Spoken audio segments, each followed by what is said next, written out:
मगरमच्छ और बंदर की कहानी। एक नदी के किनारे जामुन का पेड़ था।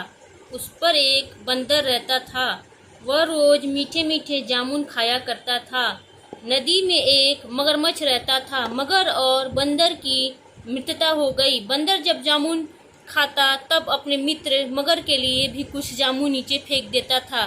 मगर कुछ जामुन ले जाकर अपनी पत्नी को भी खिलाता था। एक दिन मगर की पत्नी ने मगर से पूछा, इतने मीठे जामुन कहाँ से लाते हो?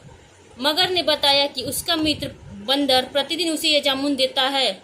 मगर की पत्नी ने सोचा, जो बंदर रोज इतने मीठे जामुन खाता है उसका कलेजा कितना मीठा होगा। उसने मगर से कहा, एक दिन अपने मित्र को यहाँ लेकर आओ, मैं उसका कलेजा खाना चाहती हूँ। अगले दिन मगर ने बंदर को अपने निवास पर चलने का निमंत्रण दिया।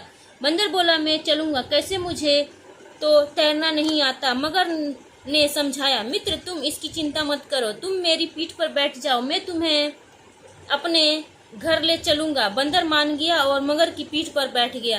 रास्ते में मगर ने बंदर को साफ साफ बता दिया कि मेरी पत्नी तुम्हारा कलेजा खाना चाहती है। उसकी बात सुनकर बंदर पहले तो घबरा गया, परंतु उसने बुद्धिमानी से काम लिया।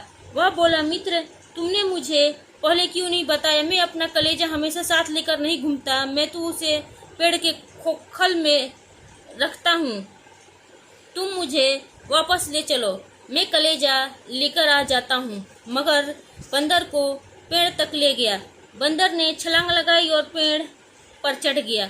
फिर वहीं से बोला, अरे भाई तुम तो बिल्कुल मूर्ख हो, कभी कोई अपना कलेजा भी निकाल कर अलग रख सकता है? जाओ अपना रास्ता नापो, अब मैं तुम्हारे या तुम्हारी पत्नी के झांसे में नहीं आने वाला। हमारा चैनल पसंद आया हो तो लाइक और सब्सक्राइब करें।